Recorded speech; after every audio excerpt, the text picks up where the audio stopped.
After Dave's and Pete's epic recovery in the last episode, we continued on to find our next camp spot for the night. The desert showed a lot of variation, and a lot of places close to the river were very green and lush. However, only 50 to 100 meters away from the river, the terrain was harsh and unforgiving as always. Cross-country travel poses quite some different challenges.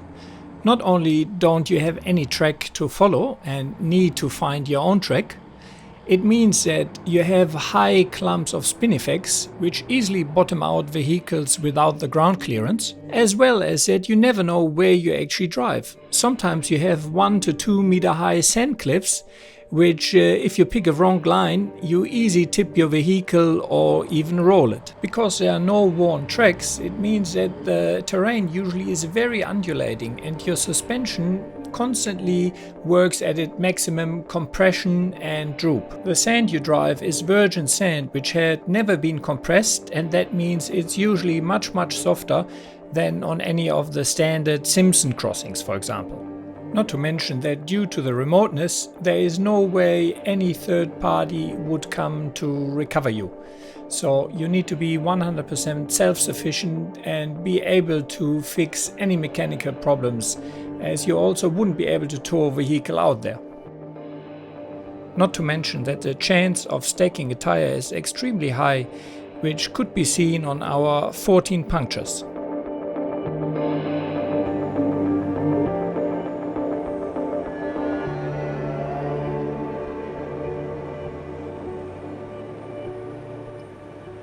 After cresting this dune, it simply drops away on one side. I decide to still drive it, but it got me into a quite interesting side angle of 37 degrees, which if you sit in the car and not used to it, it can feel quite intimidating. That's where it really pays to know your vehicle and know your side angles and what you can and can't drive. I personally do enjoy side angles and don't mind them at all and have a pretty good idea what I can drive.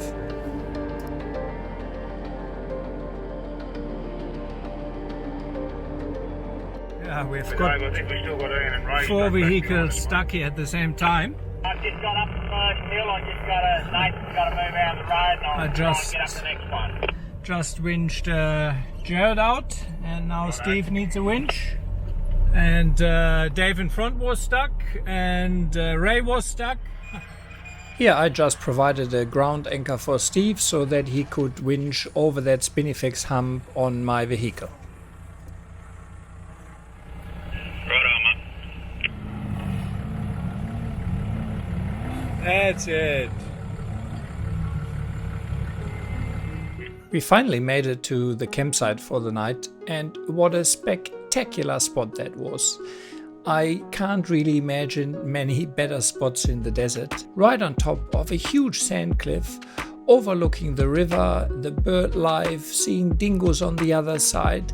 Absolutely stunning. However, to get down there in between the badlands, we had to descend a fairly steep dune, which I knew we had to drive up tomorrow morning to get back out.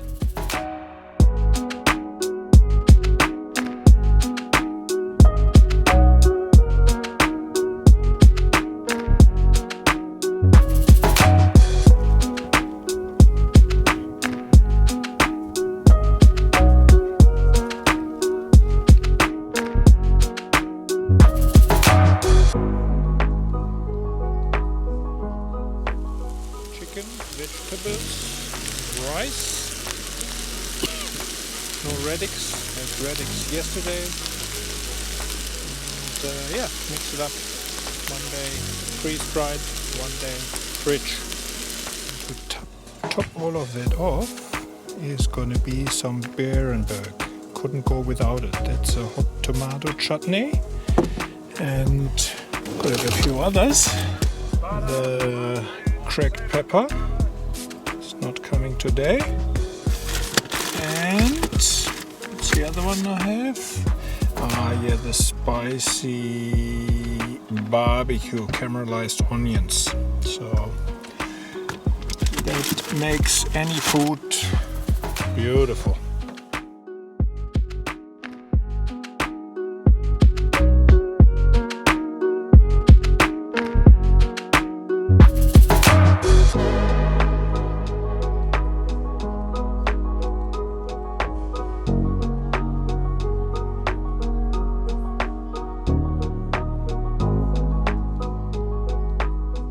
Next it was time for us to leave. As our camp spot was in a depression, we first all needed to get out of that depression, and the dune we needed to traverse was pretty steep and soft. This required a fair bit of momentum for most of the vehicles, especially the ones with leaf spring or independent suspension and on stock tire sizes. On these rough, undulating and sandy terrain, suspension travel makes a big difference because it allows the vehicle to maintain contact with the underground, and that means to maintain traction.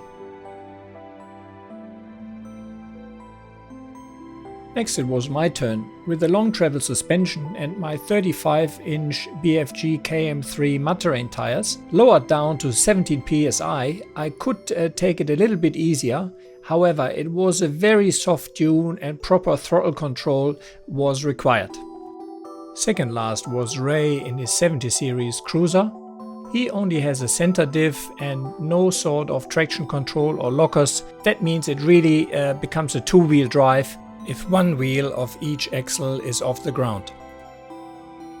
He got stuck in the very soft sand, so two vehicles were chained together to give him a gentle pull with a dynamo rope, without any kinetic forces involved. It shows quite well here that Ray is bottoming out on some of the Spinifex clumps with the small tires and less stiff clearance. Yeah, another day. We just left Kallakoopah Cliffs. And now we're back in the Badlands here. It's just amazing. I mean, the dunes here, the size of them, up and down, the steepness, certainly a fair bit steeper than what you find on a normal Simpson crossing, that's for sure. No tracks, day 4 or 5, no tracks. I think day 5, no tracks. So yeah, pretty excited. We changed our mind a little bit and heading off track to Birdsville. I had another sidewall puncture, a very small one on the KM3. However, with these tracks here, and cross country, that's pretty much unavoidable. Fortunately, it's the same tire actually, so which is good. I put another 2 plugs in. It's a different hole, so my original plugs they're still holding, and we're on again. It's very hard to convey the steepness of some of the dunes in a video. When you stand on top of it and drive over the edge, it really feels like you drop vertically down, and is quite an experience. When driving these steep dunes, I go into low range, first gear, and just let the vehicle crawl down the dune without any brake input if possible. I also like to ascend and descend these dunes as straight as possible and certainly not in any angle. Dave and Pete's tire is also leaking. 2 of the other guys descending one of the not very tall but fairly steep dune. Dave is splicing the rope from Pete's defunct winch. Got another winch extension strap. Yeah. Pete and Dave are still chasing a slow leak on their rear tire. A good quality tire repair kit with plenty of additional plugs. It's an absolute necessity for any cross-country desert travel.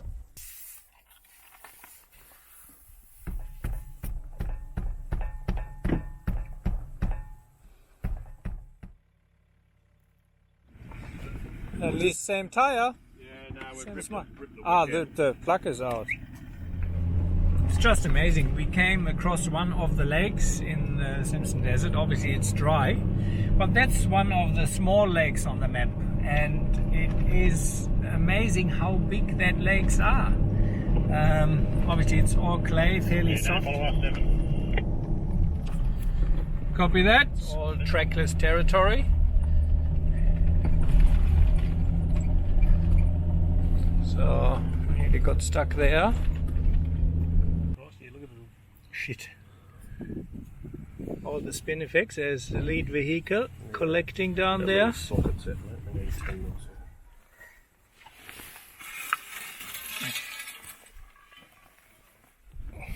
you'd like me to get something in the nose bag variety for you? Yeah, they're lovely. Letting the air out of the engine bay a bit here. Quite important if you drive around the edges of that clay pans, as it's very soft and the engine works pretty hard and gets quite hot. It would have been larger. Our grinding stone. Can you come back? Yeah, go slow.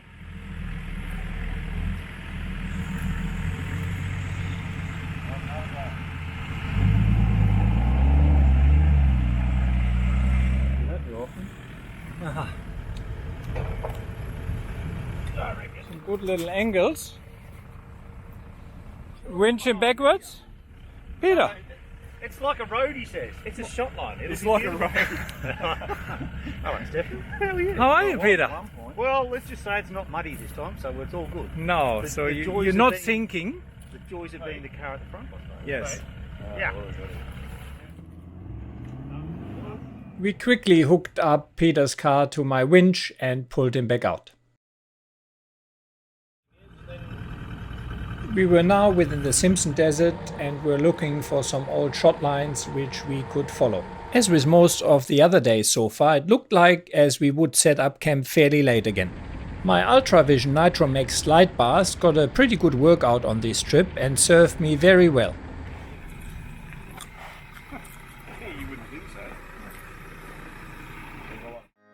My favorite time in the desert are certainly the sunrises and probably an hour before sunset. And again, we were not disappointed with a very nice sunrise and no flies.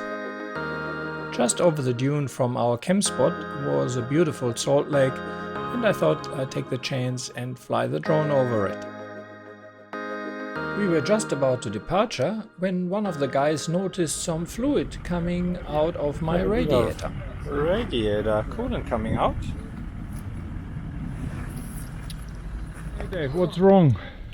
So we've found that the wiring from your winch is between the chassis rail and the body of the car, and with the flexing it's actually pushed the steel support up on the side of the radiator, which is around here, this steel support here, and the harness is jammed in between and it's been pushing this up because it's all rubber mounted, causing the plastic tank to come away from the aluminium body of the radiator, and it's begun to leak. Fortunately, Dave is an absolute crack shot of a mechanic and knows his Toyotas inwards out, and with a bit of help from Rich they pulled the radiator out in no time, crimped it back together, and within 1.5 hours I was rolling again. Thanks a lot guys, was greatly appreciated. Its cables are the problem here. We finally reached a rig road and it felt like we were back in civilization, as we hadn't seen any tracks for many days.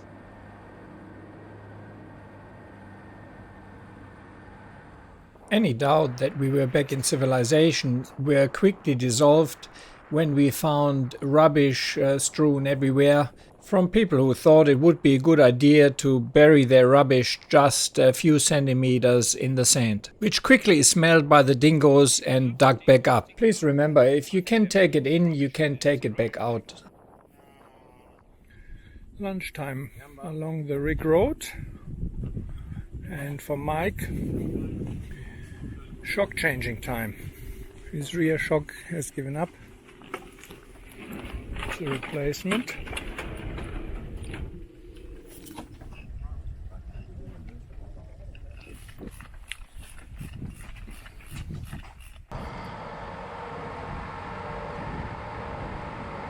We're in the middle of the track, so we're going to put him off the track so he will survive.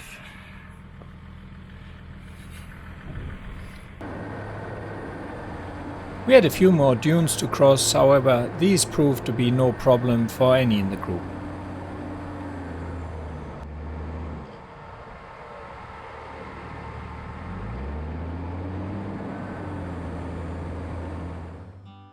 The desert was still in full bloom and was absolutely magnificent.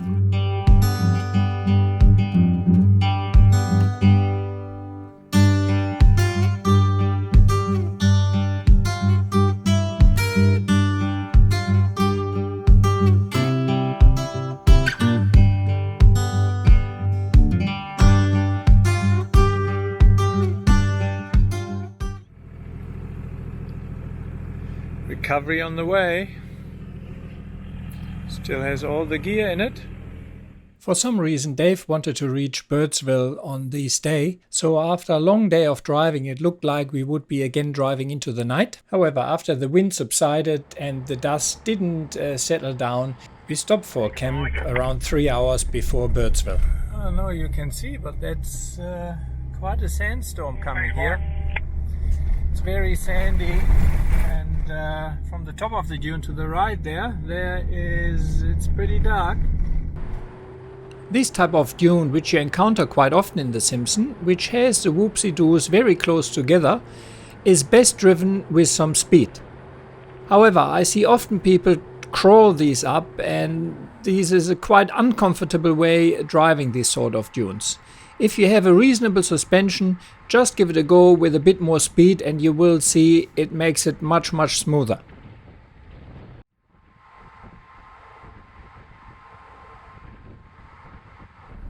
He is game. I mean, the biggest sandstorm, and he's on the bike.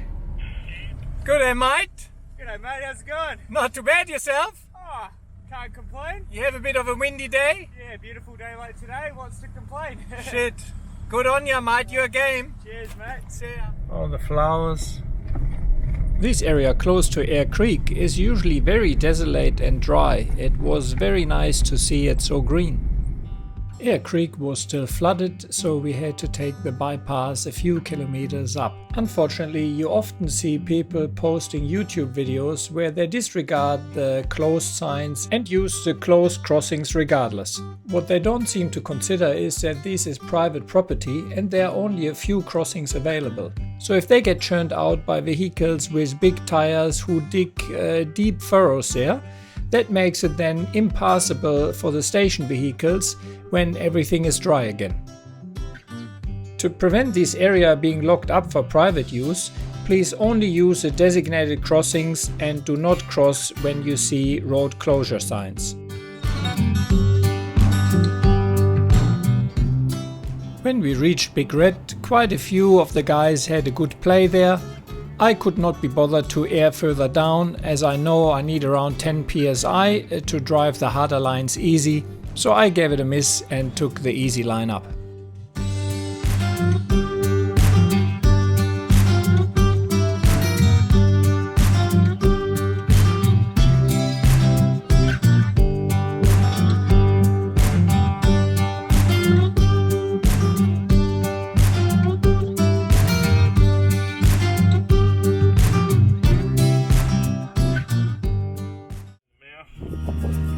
In the next episode, we travel the not often traversed Dreslecki Desert.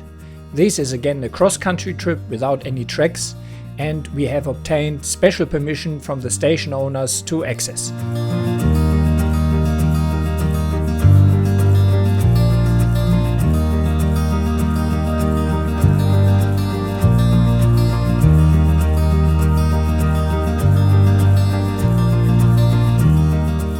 Thanks a lot for watching, guys. I hope you enjoyed it as much as we did. As always, I would greatly appreciate if you subscribe to my YouTube channel, like the video and leave me a comment in the comment section. My YouTube channel is completely self-funded and it takes considerable effort, time and money to create these videos. If you'd like to support me in this, please consider becoming one of my patrons on Patreon, where you can donate a small monthly contribution which will help me to cover some of the cost. For these, you will receive early access to all of my videos.